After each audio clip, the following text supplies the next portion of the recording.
अस्सलाम वालेकुम नाजरीन, कैसे हैं आप सब। उम्मीद करती हूँ सब ठीक होंगे। आज आप देखेंगे जान्नत सर ड्रामे में सीन।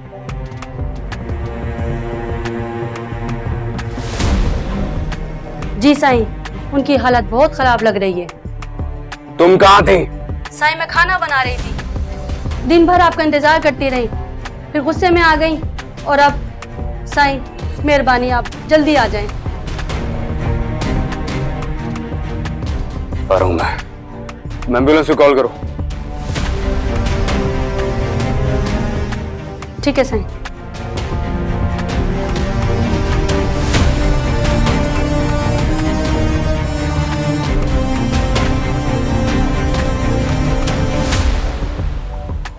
नौशरवान को जब पता चलता है कि फ़राह ने खुदकुशी कर ली है तो नौशरवान भाई फ़ौरन उठकर चल पड़ते हैं फ़राह को देखने और उसकी तीमानदारी करने। नौकरानी से कहते हैं कि तुम एम्बुलेंस को कॉल कर दो, तब तक एम्बुलेंस को बुलाओ।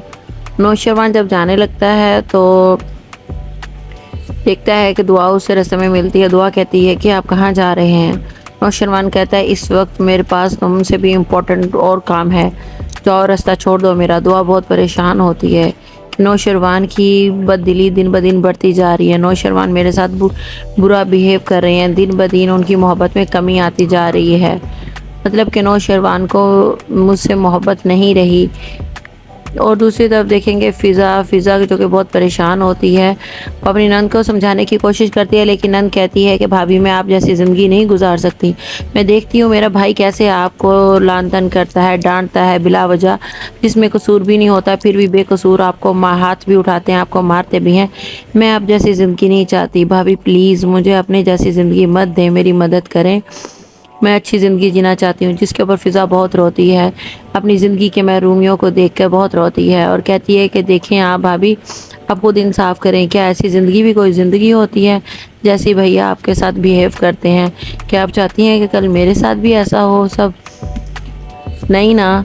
मैं भाई जैसा इंसान अपनी ज़िंदगी में नहीं चाहती, जिसको मैंने देखा भी नहीं, कभी सुना भी नहीं, कभी बोला भी नहीं। दूसरी तरफ नौशरवान जो है वो हॉस्पिटल में पहुंच जाता है। जाफ़र उससे कहता है कि साईं अब घर चले जाए, लेकिन नौशरवान घर नहीं जाता और दुआ घर में परेशान होती है। नौशरवान को कॉल करती है, नौशरवान उसकी कॉल रिसीव नहीं करता बार बार। नौशरवान वहीं पर हॉस्पिटल में मसरूफ़ फ़राह की यादों में मसरूफ़ होता है, फ़राह की बातें याद करता है और उसका पूरी तवज्जो उसकी तरफ होती है। जाफ़र कहता है कि आप घर चले जाएं, बीबी साहब आपका इंतज़ार कर रही हैं। नौशरवान कहता है कि चुप, तुम अपने काम से काम रखो, मैं नहीं जाऊंगा।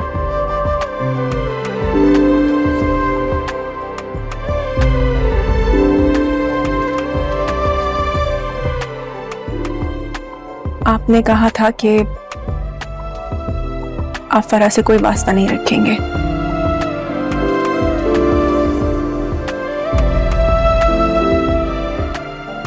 लेकिन फिर भी बार बार उसके घर जा रहे थे।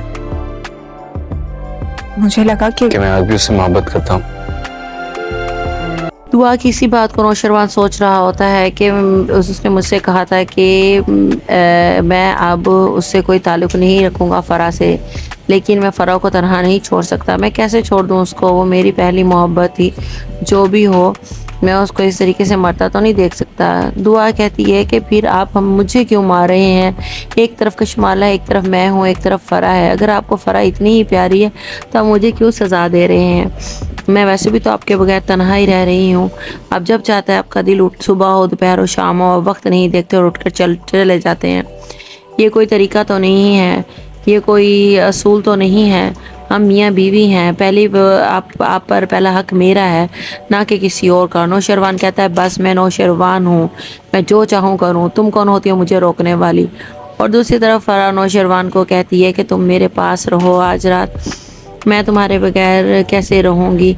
मुझे डर लगता है अपनी ज़हनी कैफियत से। और उधर जो है वो दुआ को पिक्चर भेज देती है अपनी और नौशरवान की हॉस्पिटल की। तो आप देख के परेशान होती है। वो तो सारी रात जागती रहती है और नौशरवान का इंतज़ार करती है, जबकि नौशरवान ना तो उसकी कॉल उठाता है, ना उसे बताता है कि वो कहाँ है।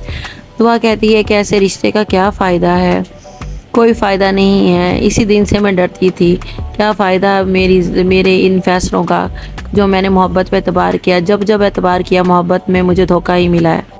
ये मेरी ही गलती है कि मैं मर्द ज़ात पर फिर दोबारा एतबार कर लिया। ये मर्द ज़ात एतबार के काबिल ही नहीं है और दुआ बहुत परेशान होती है। मज़ीद वीडियोस के लिए मेरे चैनल को लाइक और सब्सक्राइब कीजिएगा और कमेंट्स में बताइएगा कि किस किस को लगता है कि नौशरवान के घर पहुंचने से पहले दुआ घर छोड़कर चली जाएगी या फिर नौशरवान और दुआ की लड़ाई होगी।